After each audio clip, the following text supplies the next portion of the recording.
Are we in, Sean? Yep. Together. Okay. Surely we're not as wide as this. No, that's bang in the middle of that.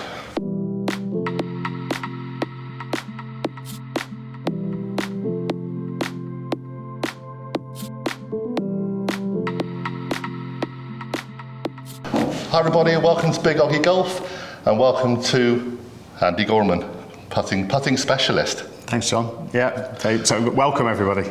We're here today. We're in Sutton Coldfield. We're at Wishaw Golf Club, which is where you're based. Okay. And if you've been following my social media, you'll know that I won at Christmas. I know a long time ago now with COVID. At Christmas, a Seemore putter. But it wasn't just a putter. It was coming to see you and be fitted for it. That's right. So we're doing this fly on the wall video. We've got Sean Clancy on the back, just holding cameras today. So if you hear his dulcet tones, it'll be at the back. We're just here as a high handicapper, meeting Andy for the first time, which is true, and we're just going to do a fly on the wall fitting video. Absolutely, yeah. And the idea is that we will go through a putting stroke analysis so that we can see what John's doing, and then ultimately we'll optimize the fit for a putter. We'll choose the design style, by recommendation, but also, John, for you to understand with putter fitting, for me the most important thing is you like the look of the putter. So if you like the look and then the feel, then we build the spec ultimately around that. Putting's very much a confidence thing. Certainly has been for me every time I've looked at a putter, will I like it or not? Right. You would give me the advice and the technology and all the spec, and then we'll just talk it over. That's it. The most critical part for me is that you're going to look down. If you're not a good putter, that could be 40 times you're looking at it. If you are a good putter, then you're going to be looking at it for 25 times. So you're still going to look at it a lot of times out on the golf course. Sure. So you need to like the look of it. And once you recognise that, yeah, I like the look of that, then it's down to me to build the spec to make sure that you can stand to it comfortably and you can repeat the stroke effectively. Okay, so tell us a little bit about yourself while I take this hat off, because I'm not going to wear a hat indoors. I'm sorry, Sean, you're supposed to say it looks good, mate, but it doesn't. Right, so if you just do a little bit of spiel about yourself, give yourself some advertising. Yeah, absolutely. Well, thanks for the opportunity, John. And basically, I am a PGA golf professional of the last 30 years. I turned professional in 1990, so qualified in 1993, so I've been doing this a little while now. And I did have a serious car accident just before turning pro. I damaged my spine, 2 fractured vertebrae. I had to learn how to swing the golf club again. I had to learn a little bit more about what the body was designed to do. And that gave me a heads up. But it also meant that when I got into the training manuals and I learned my craft, ultimately I was faced with the challenges of what was written at the time. 30 years ago, it was pretty basic compared to what we know today. But with putting, I found that a lot of the information in there was mythical at best, and it affected my personal walk on the golf course. I ended up with putting yips and subsequently had to overcome those. And so from here on in, I can say that if you're yipping or missing, I feel your pain, I know what it feels like, and I am able to fix it. Sean's giving thumbs up. There's a lot of thumbs up in the room. So the idea, John, is that that your audience will get a heads up on what I believe are the putting myths. We break them out of the way. If anybody wants the putting myths, then I will make them available for your audience. I do sell them, but I'll make them available at a ridiculous price, and we'll organise that. You can post that out there. But essentially, it is good watching. It's a 45-minute video based on all the things that you shouldn't be doing, and there are a few little pointers in there to help you get on your way. But essentially, for me, it was breaking the myths down, learning how to get the body into the right position so that we can then start to make more putts, and guarantee that I can teach you how to make every putt in size 6 feet, which you've been complaining about since you got in here. I've been saying, people who know on the channel, my long putts are normally pretty good.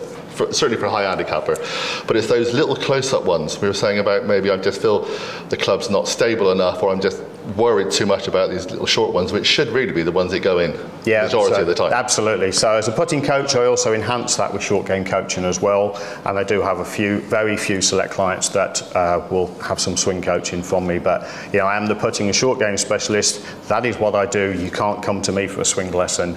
unless you've come through the short game program. So we can get on. Yep, We're going to yeah. do some analysis now using Science and Motion, SAM PuttLab. That's going to collect some putter data. That's going to give us a heads up start onto what you're doing. Okay. We're going to measure a 10-foot putt from the putt station here.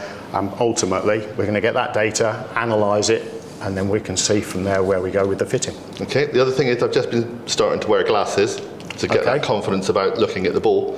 So we'll be interested to see where putting is. My first question Whereas- is, are they single vision? They're single vision. That's good. Guys and girls, when you make, I'm a single vision guy, I take these off to read. So I will not go with varifocals or bifocals. The problem being is that that part of the lens is typically in the wrong place. So you're looking in the top part of the lens down onto the ball, and that may well be for full swings as well, but certainly with your putting, you're looking through the top part of the lens. That sets you up in a very poor posture, which then affects your movements. And it's amazing how many times I get folk walk through those doors and say, I've been struggling since I've switched my glasses.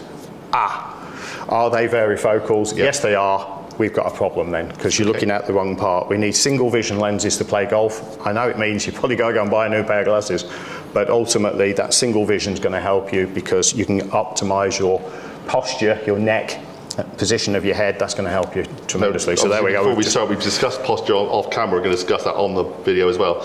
You know, look at the size of it. I'm not built for posture, but posture's not about body weight. It's not about body shape. No, it's not about your mass index. It's about your skeletal structure. And I do get some back problems, so maybe that's. And ultimately, we're going to help that as well. So, Okay. you know, as many of your audience will know, back problems don't go well when you're bent over a putter.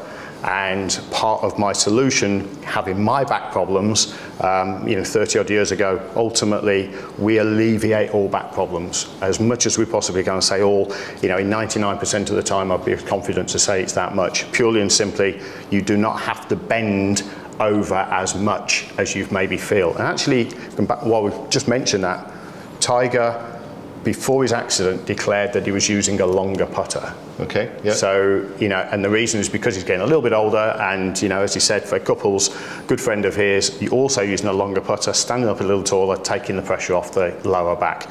It's worthwhile knowing, but we're going to cover that during the session as well. Okay, so we start, as I've just walked in, I've just given you my putter. Everyone knows I've got a Scotty Cameron Newport 2. It's from, I just got it from the local pro shop. It's not been particularly fitted, I just liked it and bought it. And that's, most people do. That is very much the story of anybody who walks into the studio, and even if we have had a fitting of sorts, you may well have been on a PuttLab. There are many big box stores and many golf shops around that are using PuttLab for analysis, but typically the fitting is what is on the shelf. I think basically, and I'm not criticising the pro or anything because I love him to bits who did it, so I'm not mentioning, but I walked in and said I wanted the new putter, showed him what I was using with the other one. I think he said whether it was a more of an arc or more of a straight I was trying to do with the putt, suggested a couple of choices. We had a few putts and that was it really. Yeah. There was no like SAM PuttLab or anything, no technology or anything in it. Or tech, yeah, absolutely. And to a large degree, the shape of the club is the style, the shape, the looks of the club. Ultimately, you've got to like the look of. Okay. If you like the look of the club first, then ultimately you're the one in control at this end. Now, some of us might not be in as much control, all right? So, but it's recognizing that the shape of the club and the way that it allegedly arcs, we're going to have to dispel as a myth. Okay. Okay, and the reason for that is when a putter has weight in the toe will be traveling slower, not faster. Okay. Now, if we think about it on our draw bias driver, so the anti-slice driver, we place weight in the heel in order to slow the heel down, because that's what gets there first, leaves the toe open. So we remove weight from the toe, we place it in the heel, we swap the weight over effectively, so that the toe can travel faster because it is lighter. Okay. Now, the laws of physics are the laws of physics. They're laws because they don't change. And so if we put weight in the toe, then it doesn't travel faster, it travels slower. So this particular arcing type putter is not being sold the way that it's been designed to manoeuvre according to physics, not necessarily designed according to Scotty or to Ping or whoever else is designing these putters. So this balance weight scenario, when it's sitting on the shelf horizontally or in our hands in this manner here, is sales pitch, but it's not really selling the way that it's actually designed to move. If that putter, literally, if we were to hold it in this position here, then it would want to open up and it would not want to return back in a square or faster squaring rotational manner. Okay. And think about it this way, when you're holding the club, whether you're holding it light or firm, when you're holding the club here, that club's not moving.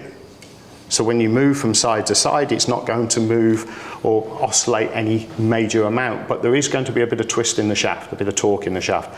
And that's part of the club that is often overlooked. And now working with manufacturers, and we've got a fantastic manufacturer here in the UK called Carbon Mac. It's new to the market, but it's the only British-made putter shaft. It has the most stable shaft on the market. It's, the numbers are irrefutable, and you've already seen it. We may tease it out a little bit later so you can see it, but ultimately it's a retrofit, so in other words, it will be built onto a putter, but critically, it offers the most stability to the head of the club, and of course, whatever you're doing up here, if we can enhance the bit between to deliver the club the way that we want it from up here, then that's an advantage. But face balance putters, when they're lying, perfectly flat like this, they will still open in this manner when we put them down.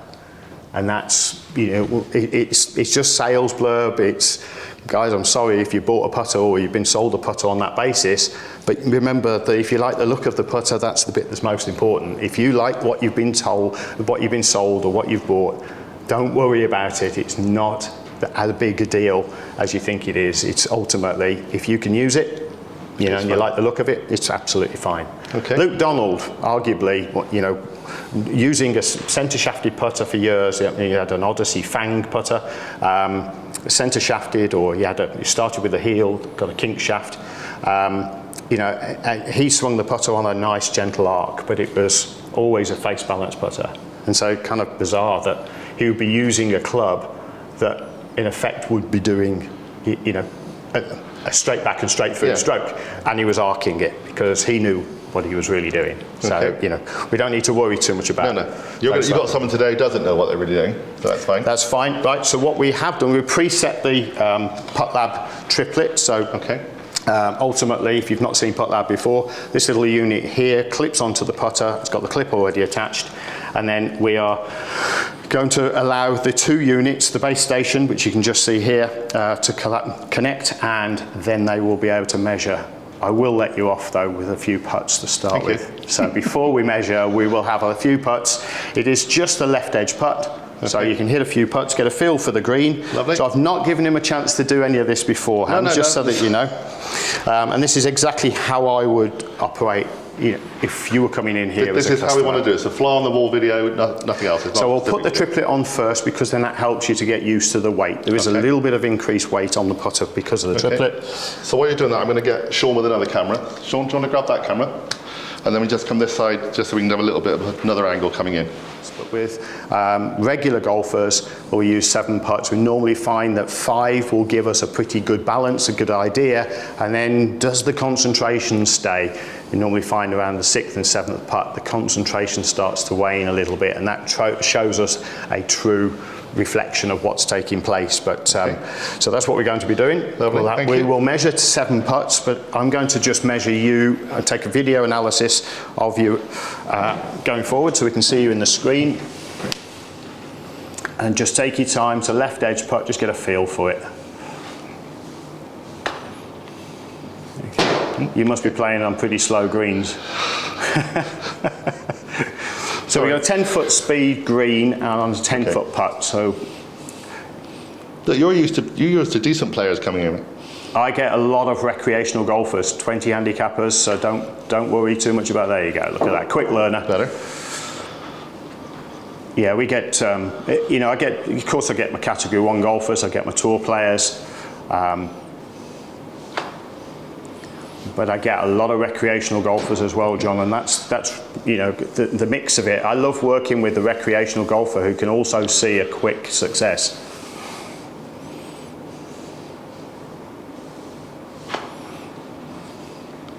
Okay, I'll get you to hit the putts back. Okay. So I can catch our view front on. So there is just a black dot just in front of you, just there. There we go. Got it.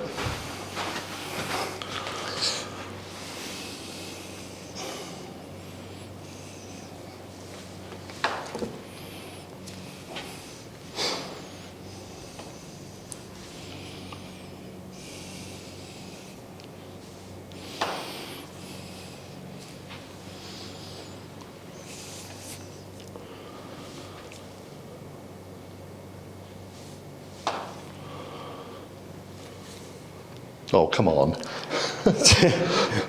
This is fairly It gets typical, competitive don't now, worry. doesn't it? Yeah.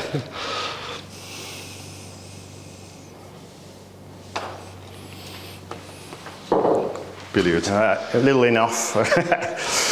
Right. So we've got the video data that we need, which is great. We can have a look at that in a little while. Now let's get us set up for So this is the thing, data. that I think every handicap level would be quite fearful of this, very nervous of it anyway.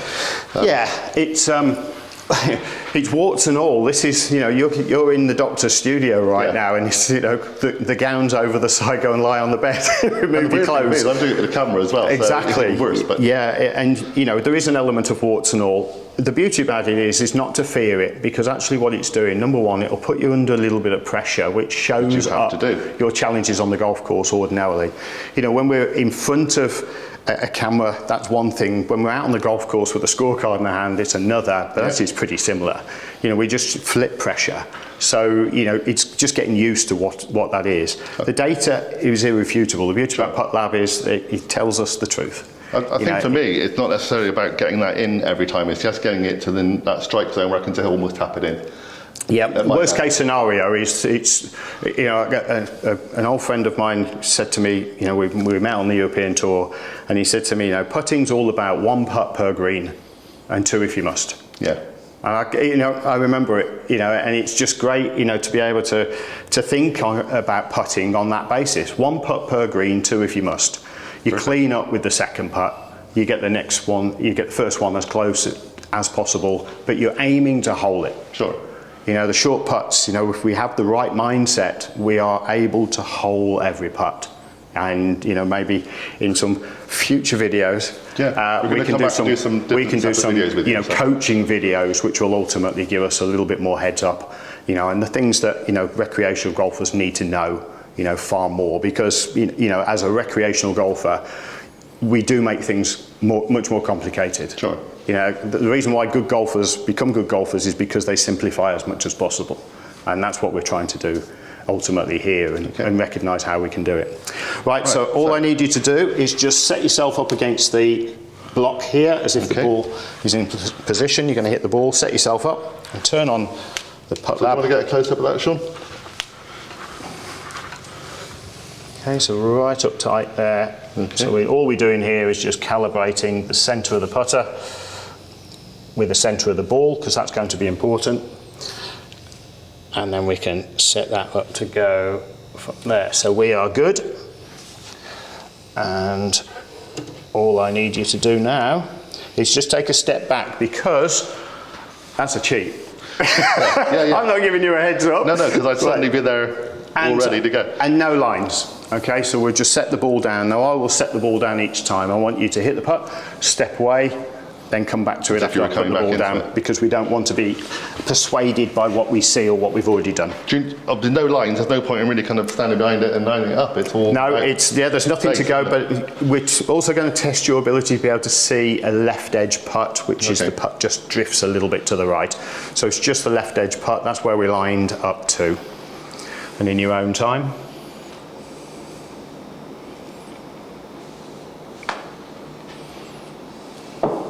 Oh, quick learner, you see. That was a bit fast. If I had gone in, we'd have been hitting the mirror again. Oh, that's a Ryder Cup putt, that is. Yeah.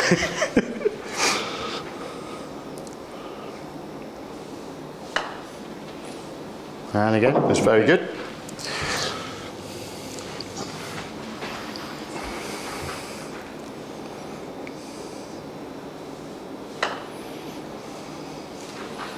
That's off that one, okay.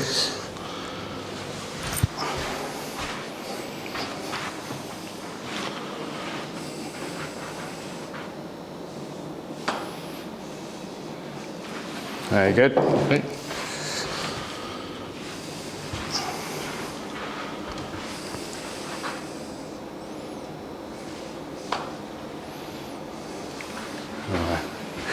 Got me running around now. I'd like to give you a bit of exercise. Yeah. Bit of long drive, I can make most of it. I've been in the gym this morning already.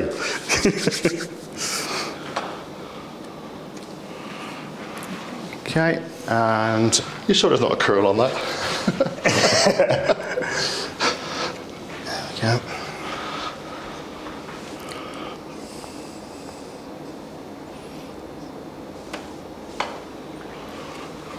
Okay, and just one more.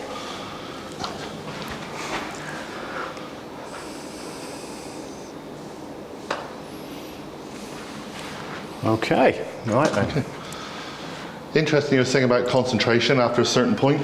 Yes. The first three, and then suddenly it was like, oh, it's just starting to go a little bit away. We're still happy with what happened, but I think you did. concentration was starting to go a little bit. Yeah, I think he did well, and you know, this is where I think block practice becomes a bit of a challenge for us. I'm not a huge fan of block practice from the same spot, just so that we're aware. Part of the reason for that is rutting. So that, you know, you put the ball down, you see chalk lines on, you know, on putting greens, you know, where the good golfers practice. You see the chalk line, and they're putted along these lines. And the crazy thing is that they're just putting down the rut, you know, and if you've got the camera on them, you know, you can see the ball wobbling if they've just caught it a little offline. But the ball's going in, so they're actually not seeing a true representation of what the result of that stroke should have been. Normally takes about 4 or 5 putts, depending on how soft the surface is. But you can rut those greens, and even on the links courses with the coarser grass, it might take a little longer, but you can put that rut in there, and it gives you very little feedback. So I like to move around the holes as much as possible for here. For stroke practice, you know, using training aids or using mats that you can get a consistent performance off there. So, you know, with a vinyl mat, you know, you see the arc mats around, you know, that gives you the opportunity to get a consistent launch and roll out on the golf ball, because they do not rut.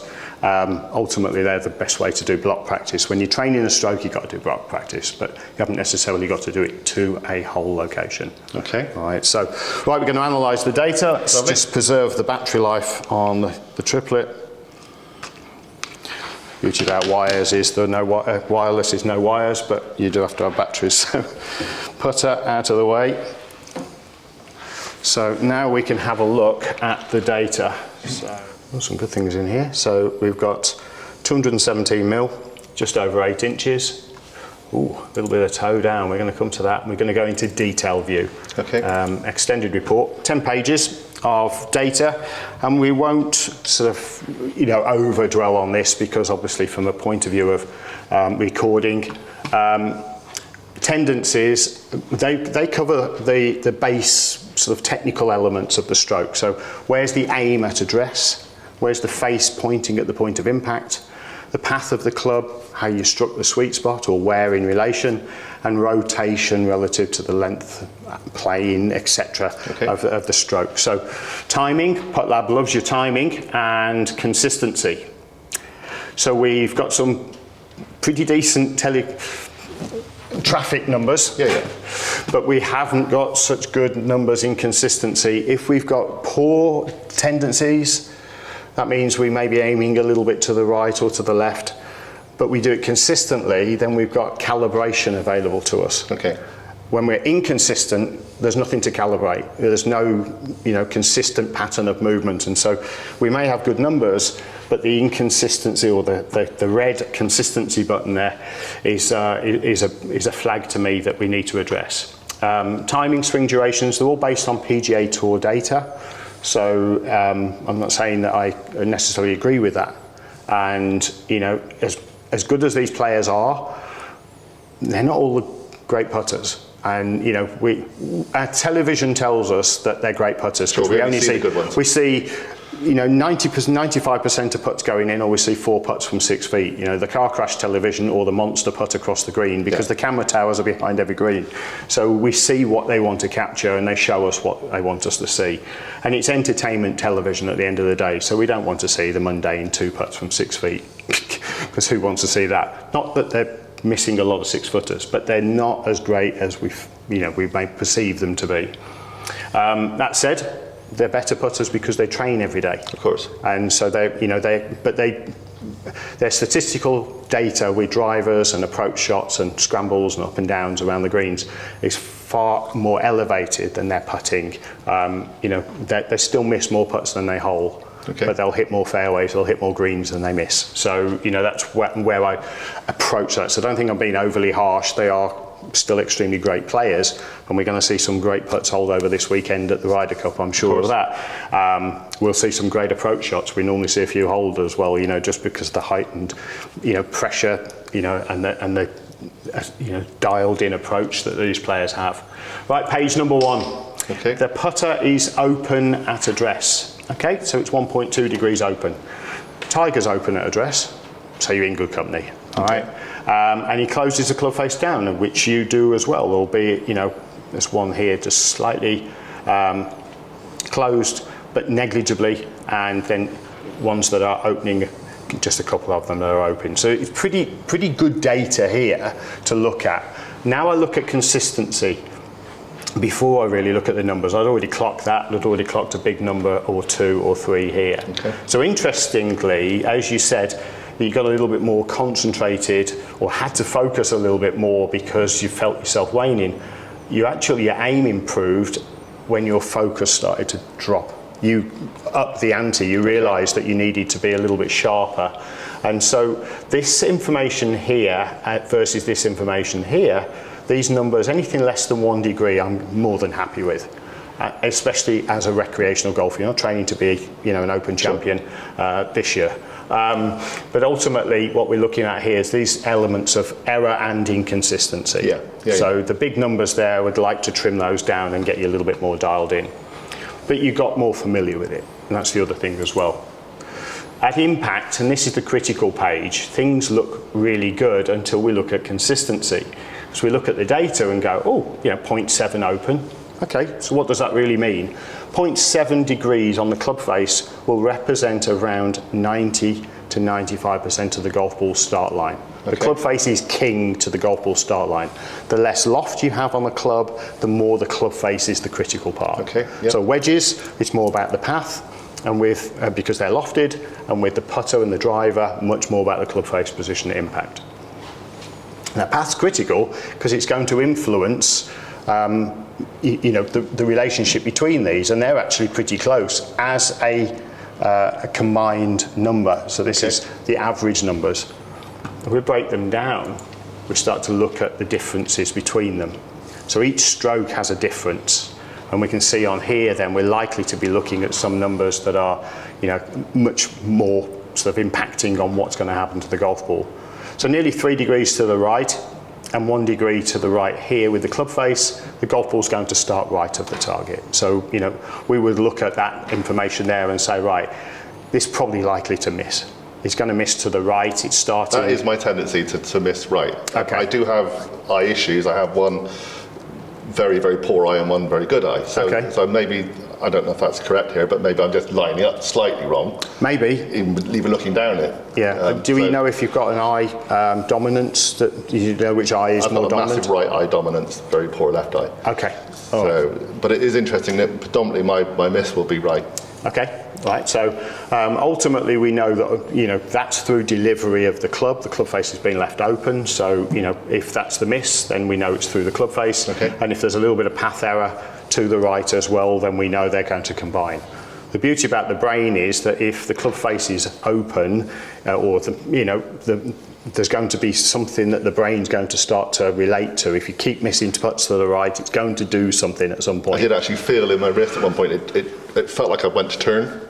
Yeah, and so, you know, if we keep doing the same thing, you know, Einstein's theory of insanity is do the same thing and accept a different result. Well, you know, the brain won't let you. It will react to the miss. If you keep missing to the right, invariably most folk will come in here, to be honest with you, will miss left. You know, it's a tendency, you know, more prevalent, 90-10, you know, I would say in ratio. The brain at some point is going to start to open the club face. It's just going to, you know, create the involuntary reaction. Now, the brain's telling you to do that, but consciously you're not. And, you know, it may also combine with some path factors, but ultimately, if it keeps missing to the right, it's going to eventually whip that club face over, and we do need to be mindful of that. So that's the seventh putt in reverse on these. Now we've got some left going on. Okay, so again, this is where the inconsistency is. Pretty good numbers going on here.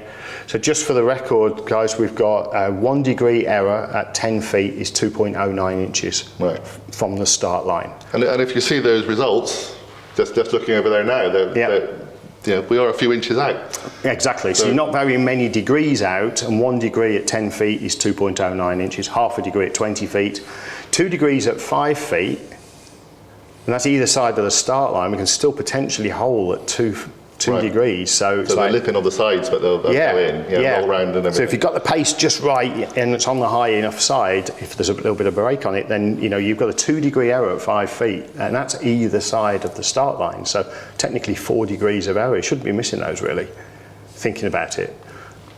Right? So, you know, and then when you get to half that again, then you double that again. So, you know, 4 degrees either side at 2.5 feet, you know, so how do we miss 3 foot putts? Sure. So, you know, again, that's something that, you know, to think about. How do we miss them? You know, 3 foot putt around about 6 degrees of error either side of the start, you know, 6 degrees in total, 3 degrees either side of the start line. That is a really important number to understand. What I would be looking at here when we're trying to improve is, number one, we'd be looking at consistency. Sure. Because we have some very good data going on here. We would want this to start with, we would want to critically get this below 1 degree. Okay. And if we look overall, you know, just go through these, again, we have that. Collectively, with all of them in play, we have that within 1 degree. But there's something going on. But we have these big inconsistencies going on, and sure. we've got some variables taking place over here. So, you know, we want to dial those in and get those improved. Remember that the path of the club is negligible.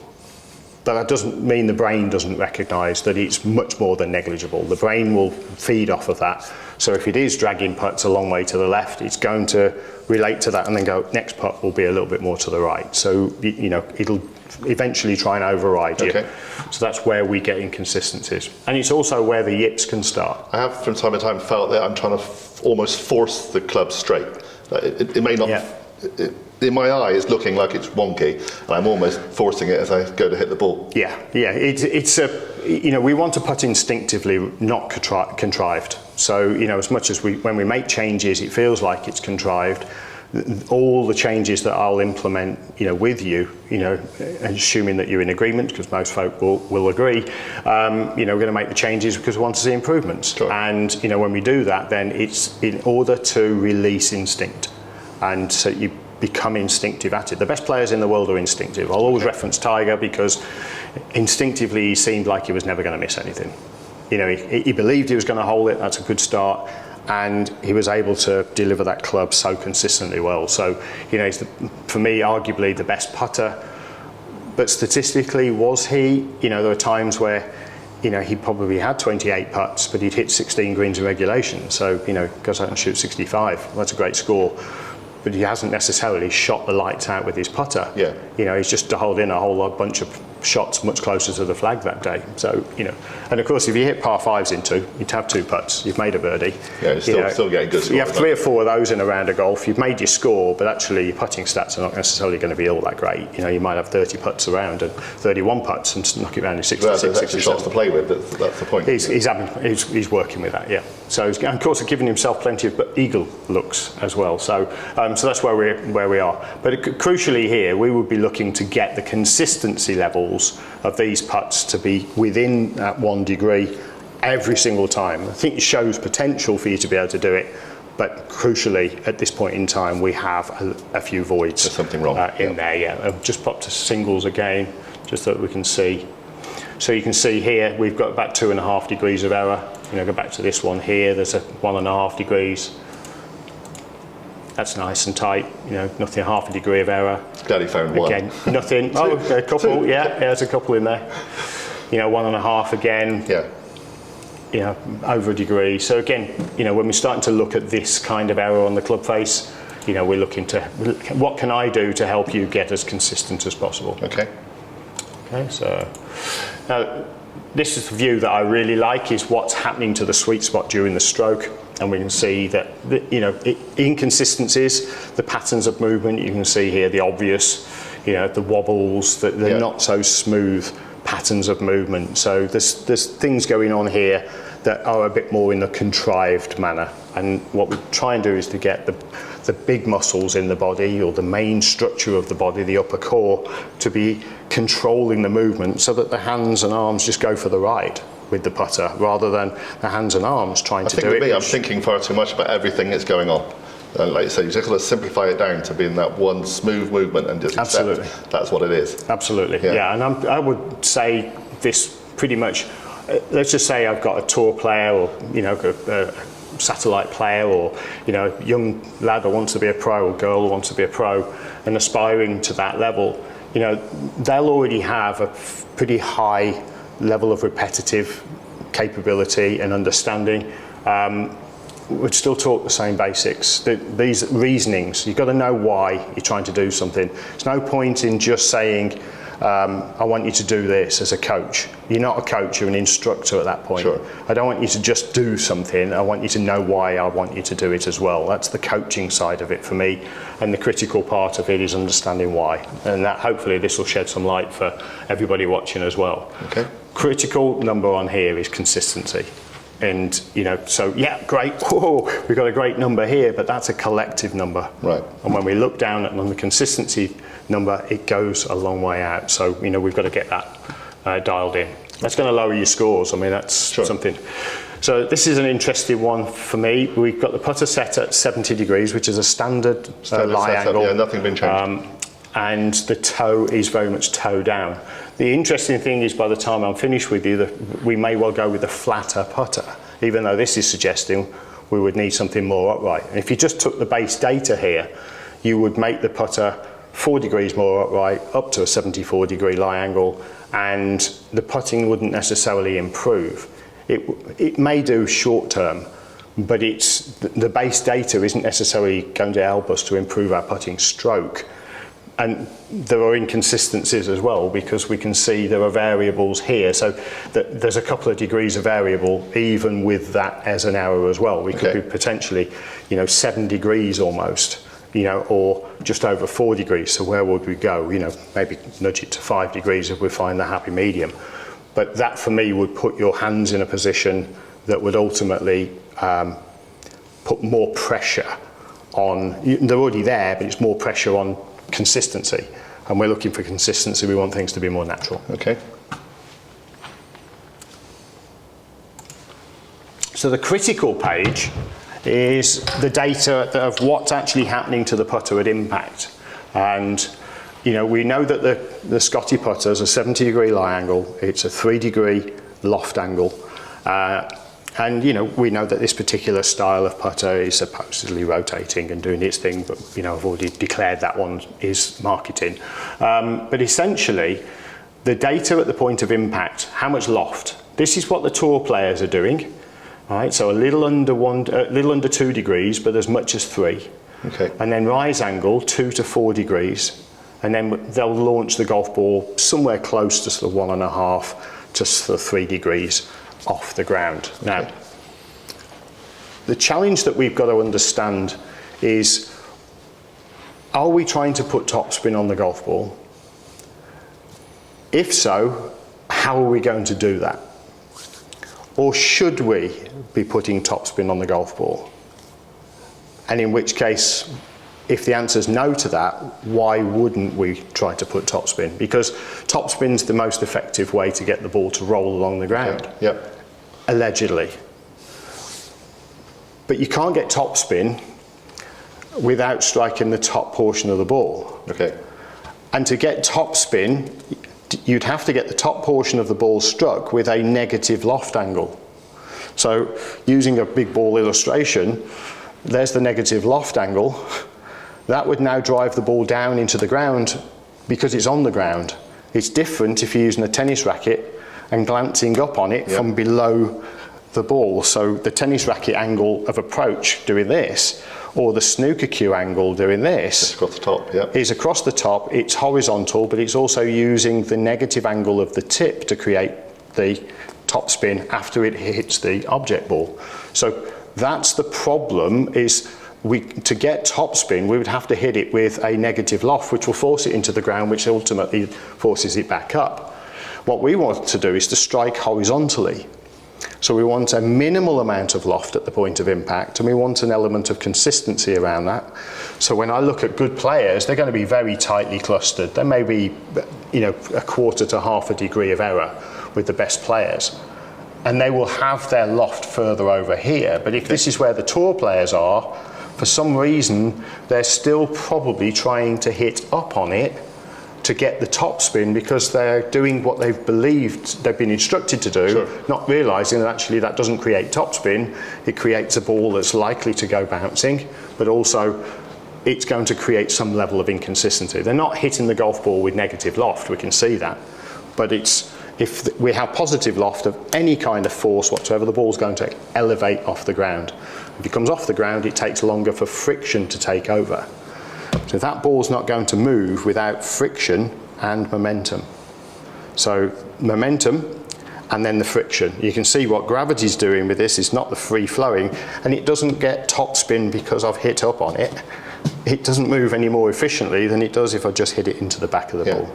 So that's what we really need to try and understand. So minimum amount of loft. So we're looking for our shaft lean impact to be fairly minimal.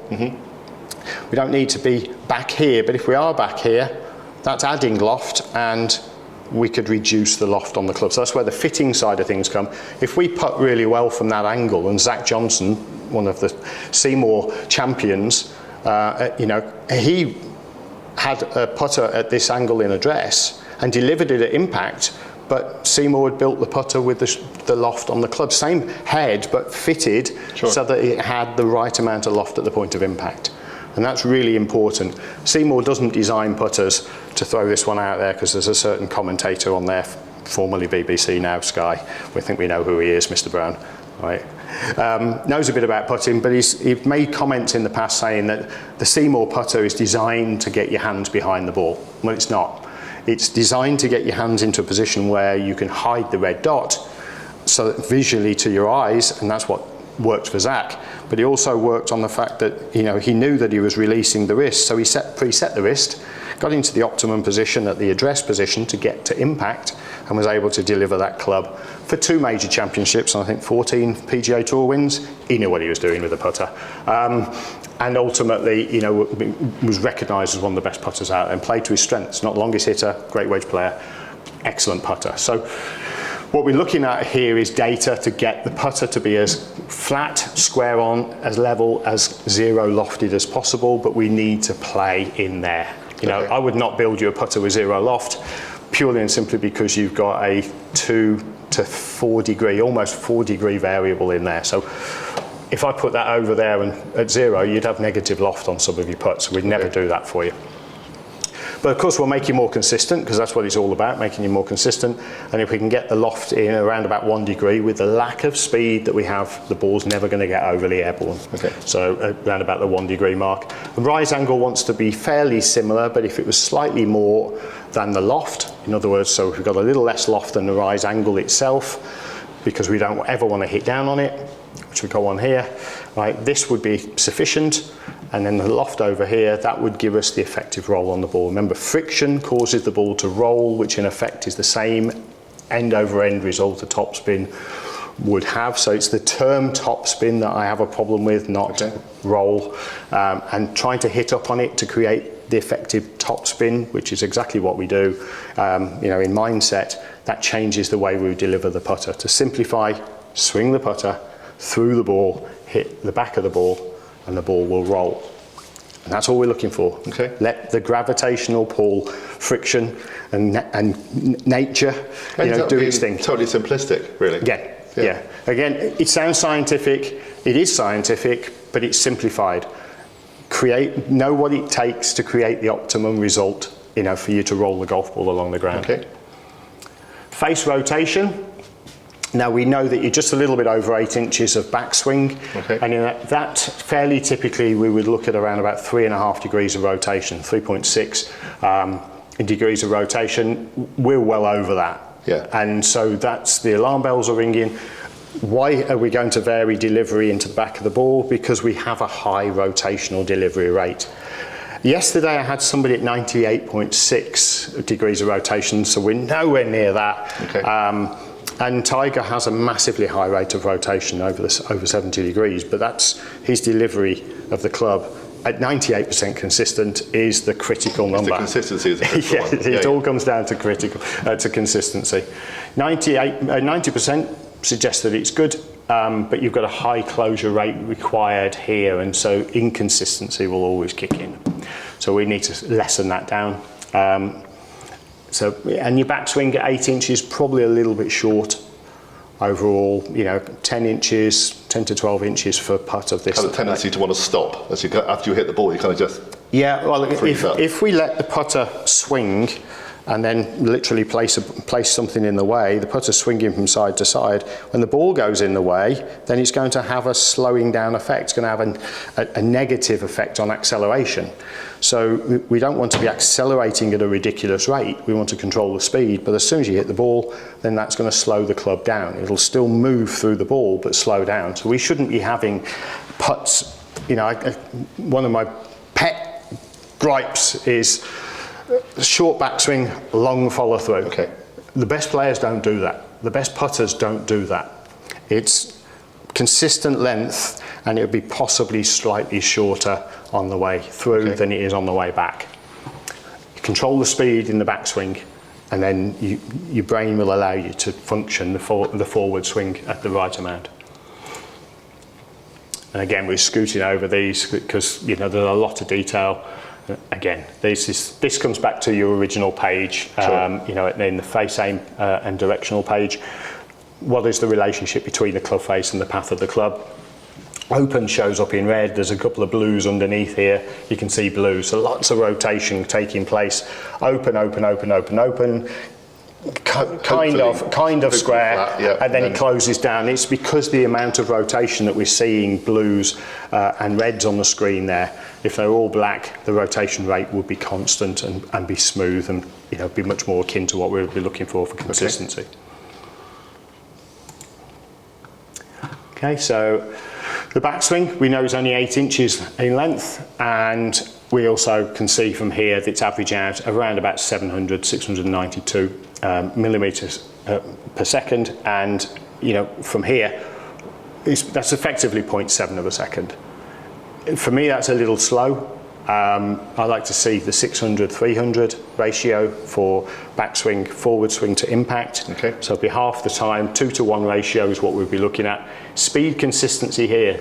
So, it's the point that you strike the golf ball. Why does a golf ball finish short?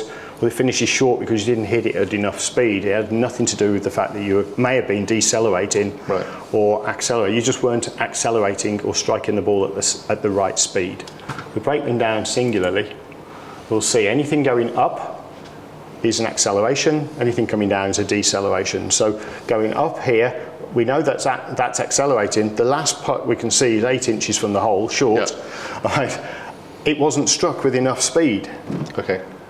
It's as simple as that. It's as simple as that, didn't hit it hard enough. Yeah, and the fact that the face was open to the path of the club also meant that it didn't get a great strike. Okay. Did it miss the sweet spot as well? Because that will also affect. So it's that impact is key thing again, even though this is putters, no different would ever be irons or anything else. Exactly, yeah. Smash key. factor is still a major part of something that takes place here. Impact spot. So it's fairly close to the sweet spot. So we would get a transfer of energy reasonably well, and then the direction, club face is open and the path is to the right. Okay, so we've got some variables on there. We just didn't have enough speed. Yeah. You know, that's the critical point on that one. Is that a general golfer issue where, and certainly a high handicap issue, that speed is a problem? Distance control crikey, is the, you know, I mean, big thing. I'm a huge fan of aim point, you know, and you can't choose your aim without knowing the speed. Yeah. Because everything changes from there. If you're going to force the ball into the back of the hole, like we'll see, the speed of the balls going in the hole in match play this weekend will go in at a far greater rate. You know, and you see Ryder Cup players literally, boom, the ball's diving into the hole. They somehow seem to find the line that goes with that. You know, they can take a straighter line, they can hit it, they know that it's got to go in, so bang, they'll hit it firmer. If it's a putt for birdie, they're not going to risk a 4-footer for par. Sure. But if it's a putt to halve the hole, they're not leaving it short. No. So it's an interesting change because you narrow the aperture into the hole at that speed as well. So, you know, that's another factor. But yeah, speed is absolutely critical. So again, nice acceleration. We know this one got to the hole. You can see how it's still accelerating, but it's at a slightly lesser rate. And that's a really nice circuit. You can see the impact on the golf ball has on the putter. So it just knocks the speed of the putter down and it just easier. That looks fantastic to me.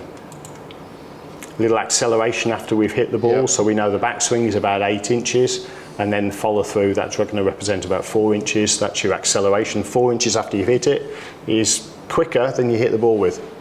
Okay. We don't need to, we've already hit the ball. That's, chances are it wasn't fast enough. Yeah. So the brain's gone, I'll put a bit more, It's follow already through, gone, Nice. Okay. And again, not too bad there. A little bit quicker than we maybe need. And again, nice. So we've got no decelerating putts yet. There were 3 putts that finished short. So it's, you know, invariably, I'm sure you've played in 4 balls where people have thrown lipstick at you. I just want to know why they carry the lipstick. But, you know, so, oh, you know, you can play from the red tees on the next hole. This has nothing to do with it. It just didn't hit it quick enough. Yeah. You know, I've got a handful of putts recorded in over 20,000 on here that are decelerated, and I mean a handful. So, you know, we're not even 1%. It's like a 0.1%. And that's where we look at the data and we go, what do we really need to get from it? Is it accelerating? Does it matter? Did you hit it at the right speed? No, that matters. You know, if it's too short, too fast, you know, too long, it was too slow or too fast. So that's what is the right speed, not whether it's accelerating. The ball doesn't know. No. It just knows the velocity it's been stuck at. Exactly. Yeah. And then timing, which PuttLab likes your timing because when we look at it overall, albeit there's some inconsistency here, there's enough because it's inside the box. Sure. And at 2.08, 2.1, it's close enough for me, and it's certainly close enough from PuttLab's point of view to give you a decent number score. Okay. Like I said, 600, 300, you're not a million miles away. You're close to the 2-to-1 ratio. And I find that players are better 2-to-1 than they are at 2.2-to-1. PuttLab, this is data from the tour. Players, they practice, they hone it in, they're dialing in all the time. But ultimately, 2.2 is a little bit too slow for me. You know, too long in the backswing, too deliberate, not free-flowing. Yeah, there's definitely a deliberation in some of those things to do it. Yeah. Absolutely. So that's PuttLab's data. Okay. We can now go to some video data and have a look and see what I now look at in terms of... Okay, so obviously that was a lot of technical detail, and I'm going to chop some of it out, but there's an awful lot of detail in there. Yeah. This is what we're here for, because that's what you do. I can't apologise for all that detail. So we're going to stop this video there. That'll be the end of part 1. Part 2, we're going to go into video analysis. Yes. So come back and watch part 2. And the reason we would normally throw it up on the big screen, but because we've got a resonant flicker on here, then, you know, we'll put it on the iPad. And then you can use the iPad data as well. I will send this to you on the Coach Now account. Okay. So it's the data platform that I put all of the video analysis, you know, so that you've got reference and you know what you're working on. When you leave from here, you're leaving with a new posture, new putting stroke, new putter, but ultimately you want to know how to reference that. And so if you come I in, could drive home in 6 hours and forget it all. I need to come back and look at so what's this happening. will be yours. It's yours forever. It sits in a cloud, and you literally can pull it down and do whatever it is that you want to do. So, Okay, you know, so we're going to stop this video now. See us all in part 2. Please subscribe. Please hit the notification bell. Go and see Andy Gorman's YouTube channel, because you've got a YouTube channel, and your website. Andy Gorman Golf and andygormangolf.com. And obviously, And on all the social channels. you're on all You'll find me social on medias. Andy Gorman Golf. oh, Andy Gorman World it is. Try and keep it simple. People can get in touch with you to have lessons and fittings. You also do online coaching as well, I believe. Yes, I do. So you don't have to come from Cornwall or anywhere else in the world. I love travelling. It's fun. You know, and I've just so that folk go, oh, you know, everybody's doing online coaching now. Andy's been doing online coaching for 6 years. Yeah. So, you know, something for me, I got inquiries from Venezuela and the United States. And, you know, the interesting thing is I've met a lot of my clients from internationals, especially in America. And because whenever I go like, oh, you know, I'm going to be in the States. Yeah, great, no problem. Can I meet up? And we'll find a venue, meet up. And they're some degree are disappointed that they're not learning anything new when we do face-to-face, but it's nice to press the flesh and, you know, get it confirmed that actually they're not missing anything. Online coaching works, and, you know, especially with putting, it's really easy to do because we can do it in the living room or the office. Should be working, but still, you know, and it's lockdown friendly. So if you are locked down, we can still work on it. Okay. So we'll see you all in part 2. Hope you're enjoying this. I know it's very technical, but you will learn something from all this, and that was the plan. Absolutely, yeah. See you soon.